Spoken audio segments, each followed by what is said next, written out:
Hello and welcome to another episode of Season Mode Sundays. We are starting SmackDown 2 and let's get into it.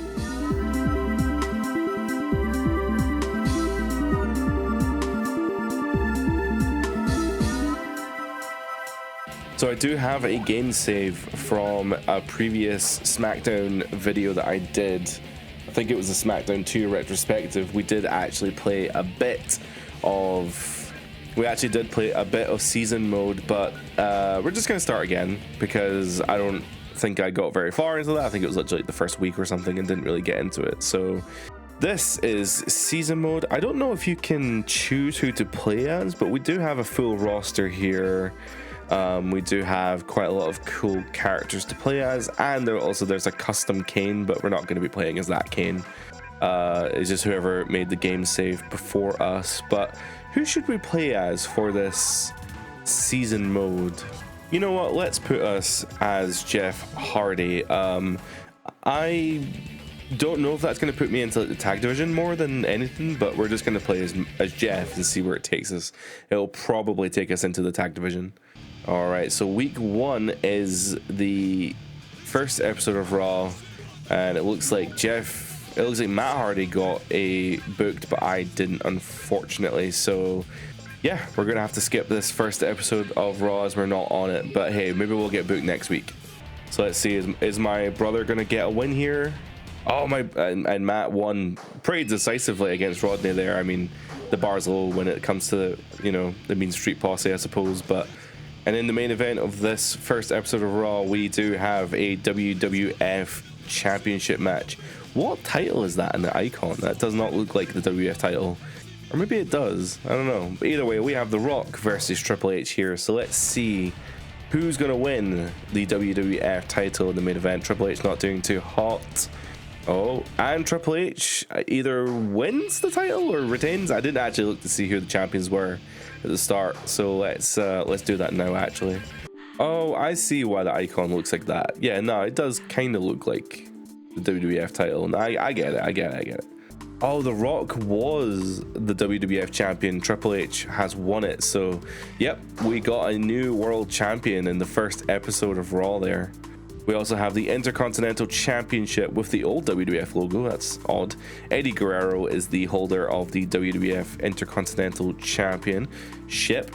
European Championship is held by Perry Saturn. Hardcore is held by Steve Blackman. Light Heavyweight is Dean Malenko. And the Women's Champion is Lita. We're one half of the Tag Team Champions. I didn't even realize that. So we are currently defending our Tag Team Championships, I suppose. That's good. That's something to keep an eye out for.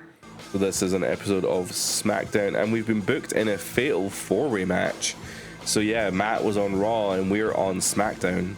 Opening the show here with Farouk and Mark Henry. We have a cutscene loading in.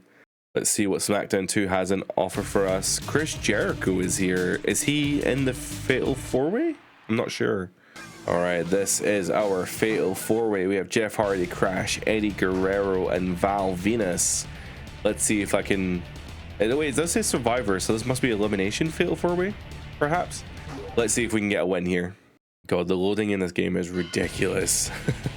Alright, here we are in SmackDown 2. You'll have noticed it's very similar to SmackDown 1. My fun fact for the two games is that they were both released in the same year. Or actually, well, maybe not the same year, but definitely within 8 months of each other they were released, which is actually pretty insane when you think about it. The characters are breaking up these pinfall attempts, so I'm going to presume this is actually one fall to a finish. I do have knockouts turned off for now. I may change that as time goes on, but it does mean that we're going to have to win this match with a pinfall, which I'm realizing might actually be impossible. We're not doing too hot here. I think we're getting fairly close to the end of this match here. Crash and Val both have finishers, but there's been a lot of pinfall attempts here. Swanton bomb from the top rope, and Val immediately gets up because this game has no concept of selling whatsoever. God damn it. I wasn't even talking over it, but as soon as Crash hit that submission on, I knew that was going to be the end of it. I don't know if Jeff has any submissions, so Well, unfortunately, we lose our first match here in SmackDown 2. Maybe I should turn knockouts back on. I don't know. I think the reason that knockouts exist is actually specifically for these multi-man matches because they are just so hard to win otherwise. Sorry for interrupting the video, but just want to let you know that 96% of you that watch the video are not subscribed. I would really appreciate if you could drop a subscribe to see more WWE 2K25 content. With that being said, back to the video. So this is Roadog versus Chris Jericho. We did see Jericho entering the arena earlier, so maybe there's going to be a continuation of this storyline here. Roadog, I was told I have a special match tonight, and I'm here. Who's my opponent? And he's been interviewed by Michael Cole. So this game does actually have Michael Cole in the game. The first game did not have a Michael Cole. It just had some random interviewer. I'm not sure who it was. And Jericho gets the win, so I can only assume that Roadog had entered the ring, basically said, I have a special match. Who's my opponent? Jericho comes out, basically owns him, and then we're going to see the follow-up here as well. Jericho seems satisfied with the victory, talking to Michael Cole backstage. I guess, yeah, Jericho turned up as a surprise, even though he walked into the building earlier today. Won the match, and then, yeah, he's very chuffed with himself. Alright, this is the second week in the season mode, and we have actually been booked into a match with Kurt Angle, so that's pretty good. No tag matches yet, but yeah, we should see where this takes us, for sure. Our opening match there was Ivory versus Lita, and I think Lita picked up the win, but we're loading into a cutscene now. Jericho is provoking Roadog, so this seems to be the story that's playing out here. Roadog and Jericho. Oh, Roadog answers the call. Let's finish this, he says. Are we getting an impromptu match between Roadog and Jericho on this episode of Raw? Fallout from SmackDown when Roadog was surprised by the sudden appearance of Jericho. The match before ours, the fifth match in this card, is Chris Jericho versus Roadog. Let's see what happens here. Jericho backstage here in the and he's in the locker room and he's being attacked by Roadog and X-Pac of D-Generation X. Well, Jericho may have barked up the wrong tree here. He's messing with DX and he's paying the consequences before his match here. Is that going to affect the result of the match? Jericho versus Roadog, and Roadog gets the win. So unfortunately, Jericho's injuries from the backstage assault cost him the match here. Roadog stealing the win. Jericho seems satisfied with the victory. He didn't win. Well, they've obviously knocked Jericho loopy. He seems to think he's won. What? He could have a concussion. Who knows? But we're going to have to keep an eye on the storyline here as it progresses. All right, Jeff Hardy versus Kurt Angle. I have a funny feeling that when I did my retrospective video on SmackDown 2, I actually chose Kurt Angle as my character for season mode in that game, or in that particular season. I was kind of torn between. I did a practice match. Oh my god, Kurt Angle's kicking my ass here. I actually did do a practice match before playing the season mode here, and it was Taz. Oh, that was close. Taz versus Essa Rios in a cage match, and it was actually pretty good, to be honest. Like, I think Taz has a really cool moveset in this game. It basically just comprises of multiple, like, just different types of suplexes and stuff, which I think is really, really cool. So, you know, even in SmackDown 2, I really appreciate the fact that they had these unique standing animations for characters. So, like, you probably won't see it you'll see it periodically, but my character, Jeff Hardy here, he stands in a really unique position, as opposed to Kurt Angle, who's a bit more in a wrestling position. This is actually something that is carried forward to quite a few of the next wrestling games. And yeah, it seems to have, I don't know when it disappeared. I have a feeling it was probably somewhere around, maybe 2009, 2010. Matt Hardy coming out to help me here. Lord knows I actually kind of need it. Kurt's proved to be a bit of an issue here for me. Kind of hoping Matt would be more useful here. Oh, I thought he was leaving there. Come on, Matt. You can do it. Oh, I thought he was going to do a finisher, but whatever, that'll do. If he can just do any offense, nope. That's fine. We'll take advantage of the situation with the Bulldog and almost get rolled up in the meantime. Oh god. Oh, this is actually a pinfall animation. Oh, never mind. Oh, you might maybe tap. Oh, no, it's a rope break. Yeah, rope break, that's fine. God, Kurt is like on me, man. He just won't leave me alone. Oh my God, this is a very competitive match here, but like, leave me alone, dude. Like, he's legitimately blocking so much of my moves here. Uh-oh, Schoolboy, we're into the ropes though, so that's the saving grace of that particular Schoolboy is actually quite, it moves you around the ring. Oh, we both have finishers here, or close enough anyway. Oh shit, no, he's gonna hit me with a finisher. Oh no, he's just going straight for the pin. Actually, oh no, okay, we're good. Okay, we both now have finishers. To be fair, if Matt could keep Kurt on the outside here, we could win by count out, but I have a feeling that that's probably not going to happen here. But the count is reached 4. Oh, and we got a twist of fate outside of the ring there. Oh, Matt, I thought Matt was going to throw him back in the ring there, but I think at the count of 6, Kurt is going to get back into the ring, but that's fine because this actually lines us up perfectly for the Swanton Bomb. Perfectly. Oh, well, shit. I thought that was going to win me the match there, but all right, we got the pinfall there. We did a roll-up pinfall. That was a very close match there. Very close to losing, but that was really fun actually. So SmackDown 2, man, just delivers. Every single time I play it, it just delivers.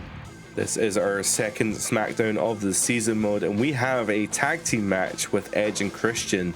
So we're finally getting into the tag side of things, especially with Matt interfering in that last match there. Let's see if this is going to lead to title implications at the pay-per-view. The Rock, I was told I'd have a special match tonight. Well, I'm here. Who is my opponent? I don't know if I saw his match on the listing. I wonder who his opponent's going to be. Is he going to... Oh, it's Triple H. Triple H heading for the ring, answering the call. Is he going to... Triple H is the current WWF champion, and The Rock maybe wants that title back, I should say. So perhaps we're going to be seeing a WWF title match in the near future. I think Scotty 2 Hotty just won the light heavyweight championship there from Dean Malenko. We're going to double check that in a second, unless this cutscene is part of that. Oh no, I need you both to work on this. X-Pac, what do you think? How about you, Roadog? What is Triple H scheming against The Rock here? We're only getting part of the conversation, so we don't really know what's going on here. But X-Pac and Roadog they have a track history now of attacking people backstage. They did assault Chris Jericho the other week, so maybe Triple H is up to something here. Oh no, Dean Malenko retained his light heavyweight championship over Scotty there, so yeah, still the light heavyweight champion, Dean Malenko. The Rock is backstage here. It looks like he's going to be assaulted again by Roadog. Or sorry, not again, but yeah, Roadog obviously bursting through that fence there to attack The Rock behind his back. Is this what Triple H was planning all along? Is this what he was asking for their opinion on? Triple H, that scheming son of a bitch. We have arrived at our tag match. We are the Hardy Boys, the tag team champions, going against Edge and Christian. Oh, nice. Okay, so they fixed the camera. I think in SmackDown 1, if you were in a tag team match, the camera was like pulled out awkwardly and it was kind of centered to the right because it tried to frame in all 4 competitors, and that was like the most natural automatic way of doing it, but it makes the tag matches look really awkward.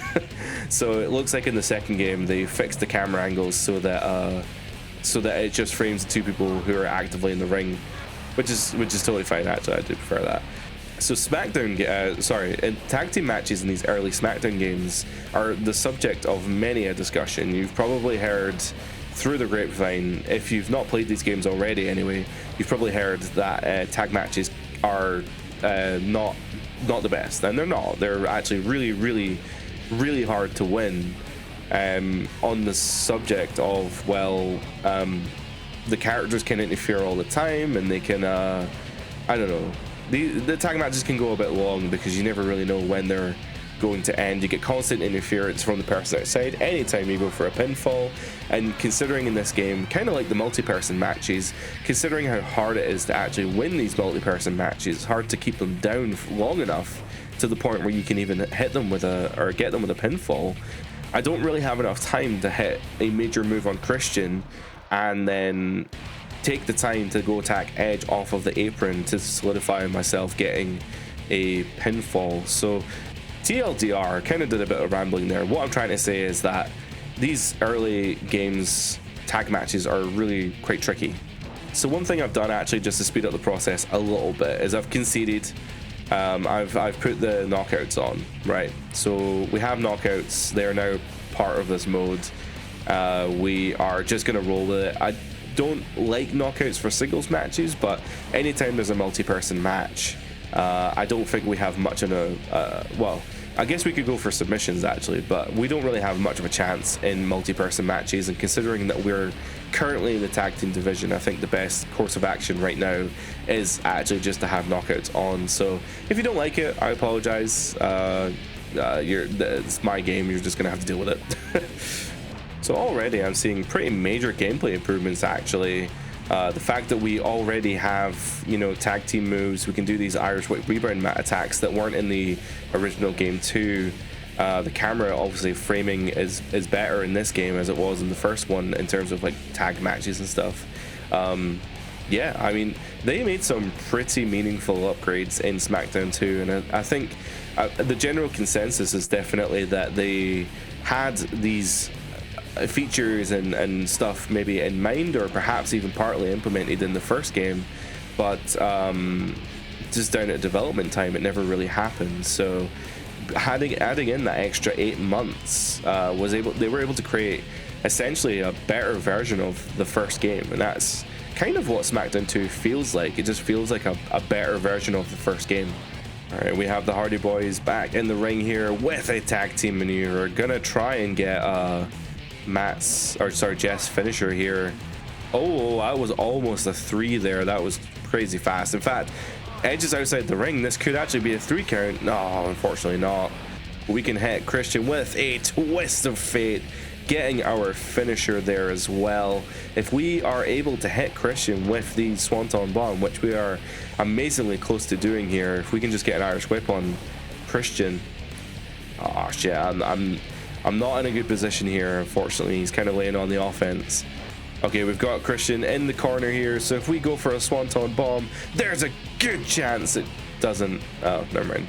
Alright, that takes Edge off the apron, and I went for a pin, but unfortunately not enough. We can go for another pin here and try. A bit too close to the corner perhaps, but that's fine. If we get Christian in the corner here. Oh, I was going for a tag team, but whatever. This match is dissolved into chaos. This match is dissolved into absolute chaos here as Edge and Christian run rampant. No! Okay, we didn't. He didn't beat us. It's fine. That flatliner there was it was dangerous stuff, man. I know we're not doing too hot here, but it's okay. Oh man, Ed, this is on normal, guys. I mean, this game is hard as hell. Like, oh, I'm flattened out there as well. I'm just not even reversing anymore. I don't know what else I can do at this point. Oh my god, he just keeps reversing me.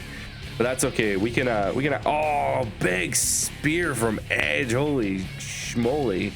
Oh, of course. Now I'm able to kick him. That's annoying as hell. We were gonna go for the Irish whip move there. If we can hit this Irish whip rebound. Oh, there we are. That means we can probably do the twist of fate, and we're gonna get a KO victory here against Edge and Christian. What a competitive match. I mean, this game's hard as hell. But the reigning defending tag team champions prove why they are the tag team champions in that competitive SmackDown match. Eddie Guerrero winning a competitive main event 4-way battle royal with the likes of Stone Cold and Kane in it. There was another person that I didn't recognize, but Eddie Guerrero getting the sneak win. I wonder if we're going to get a cutscene here involving them. Nope. Vince McMahon and Triple H are yelling at The Rock. Of course, The Rock earlier on today calling out a mystery opponent. Triple H answering the call. The Rock is saying that Stone Cold has arrived at the arena. Oh no. Has Stone Cold opened a can of whoop ass? Or is he going to open a can of whoop ass? Triple H saying bring it. Well, that is the end of the show though, so that's a cliffhanger ending if I've ever seen one. Stone Cold arrived at the arena, but no follow-up. No, we're not going to see a follow-up until whatever the next show's going to be. Austin, you can't keep me down. I'm back and I want what's mine. Austin coming back for the WWF Championship and destroying the DX Express. Triple H and Vince McMahon are livid as the tour bus explodes because Austin just dropped that weight on top of it, and That certainly is the bottom line. Wow, these cutscenes are amazing. I actually really do enjoy the SmackDown 2 season mode. It's so bogged down with loading screens and wait times, but man, when you get these cutscenes, they're just so good. Here's the big news. Stone Cold will appear in the main event of the next Backlash as a special guest referee. So I presume the main event of Backlash then is going to be Triple H and The Rock with special guest referee Steve Austin. That's pretty exciting. And that leads us to our very first pay-per-view here. Triple H and The Rock with special guest referee Shane McMahon, so that never worked out. We are in a singles match against Chris Benoit. That's very random, but that's okay. We have another special guest referee with two referees, Shawn Michaels versus Rikishi, with really random. Kane versus Taz in a Hell in a Cell match. And there's Stone Cold Steve Austin as well. Fatal 4-way, Chris Jericho, Stone Cold, Roadog, and Eddie Guerrero in the co-main event, no less. But no, the actual main event is going to be Shane McMahon in the corner of The Rock. And also not for the WWF title either, so I think the game may have gone a bit stupid, but that's okay. We have Lita versus Jacqueline for the WWF Women's Championship. It was a close call, but actually Jacqueline becoming the new women's champion, which means that, yeah, Lita's been dethroned and we now have our second women's champion of the series. Well, is Stone Cold really making an appearance tonight? As you know already, the cards are subject to change without notice. Oh, there's the Stephanie McMahon in the ring as well, I like that. So, okay, so I guess we read spoilers. We weren't supposed to know that was happening ahead of time, but yeah, Vince McMahon has pulled Stone Cold from the main event of Backlash and presumably put in Shane McMahon in that position instead. So we have X-Pac versus Grandmaster Sexay. Let's see who can get the win here. It looks like X-Pac has lost here, yet Grandmaster Sexay getting the win. Not a good night for DX, not a good week for DX actually, if the DX Express got destroyed by Steve Austin. And let's see what this cutscene is going to be now. Michael Cole backstage with The Rock, and The Rock is prepared to face his destiny against Triple H. Of course, that is, as we know, it is unfortunately a non-title match, so regardless of who wins the main event, The Rock will presumably remain the WWF World Champion. And that actually leads us to our match here. We are facing Chris Benoit, Father of the Year, obviously, every year. Do you know, it's really funny, right? Looking back at these old SmackDown games, I never actually questioned why the arena looks like this, why it has like the two corner entrances and stuff, because WWF never had that at the time. It's actually probably more indicative of what they're doing nowadays in WWE, but it's not with the two corners, but certainly having like a small entrance on the side. But it never occurred to me, straight up just never knew that these games were actually designed off of a Japanese release. It was the Japanese version of Exciting Pro Wrestling or something. And yeah, like obviously the Japanese are like New Japan style and stuff. They have two entrances. They have one for the good guys, one for the bad guys, an entry and an exit system, a blue and a red corner, as it were. So it's interesting to see that it bled through to the SmackDown games, just because obviously they're using the same engine. Essentially what we're playing is a palette swapped version of that Japanese wrestling game. Matt Hardy is now entering the ring here to help me with the Rabid Wolverine, the Crippler Crossface, although unfortunately Matt not really helping a ton here, but it's okay. I can get a good twist of fate there on Benoit, trying to build up some of that momentum. We're pretty close to a finisher actually. We're going to go for a small package. That's probably not going to win us the match, because maybe if Matt had hit his twist of fate, perhaps it could have been a good chance to win there. But okay, we've got a finisher, which means we're probably in a good position here to line up the Swanton Bomb as Benoit hits the ground. He wasn't down long enough, unfortunately. I don't think Jeff has a standing finisher in this game. These early games only had slots for one finisher, so I'm gonna have to do my best. Benoit though could actually make us tap, which is not good. All right, we're trying again here. We're gonna get him. Oh no, I didn't expect him to. Let's go under again, get him in the corner. Jump over him and spam that finisher button until he's hit with the Swanton bomb and immediately gets up. Fuck my life. I'm gonna tap it. Am I gonna tap it? I don't know what the combination is for a schoolboy, but I was actually gonna try and go for a pin there. Oh no! Oh, this isn't good. We actually have a running pinfall combination, although that puts me into the ropes, unfortunately. We can actually go for a twist of fate. I might actually... Oh, I was gonna try and go for that twist of fate there, but didn't quite work out for me as Benoit reverses that super kick attempt. We're not looking too hot here. This is the downside of these knockout finishes. You never really know when your knockout is going to be, because it only takes one finisher to knock you square out. Benoit just has to pick me up and do his finisher. They're not reversible in this game. Twist of fate on Benoit. He's sprawled out. Unfortunately, too close to the ropes though. Oh no, I'm now sprawled out. This is not good for us. This is really, really not good for us. Standing Swanton bomb onto the ropes there. Benoit able to take it though. Oh, standing drop kick onto Benoit. Actually being able to get a finisher here. Oh, unfortunately, he's sat down. I don't know if I'm going to be able to do a finisher off of this. In fact, I know that I'm not going to be able to, so I'm going to try again. Get him into the other corner this time. This should be it. This should be it. Oh, huge Swanton, but still not enough. Unfortunately for the Swanton, because there's no connection animation, it just means that Benoit can get up very quickly. But we go for the roll up, getting the pin off of the Hurricane Rana pin combination. And that's going to be another win for one half of the tag team champions, Jeff Hardy. We are backstage here, Michael Cole. I have years of ring knowledge and I will make sure the right man wins. Of course, Shane McMahon being interjected into that main event tonight as the special guest referee. Even though they announced Stone Cold as a special guest referee, Shane McMahon being put in that position instead.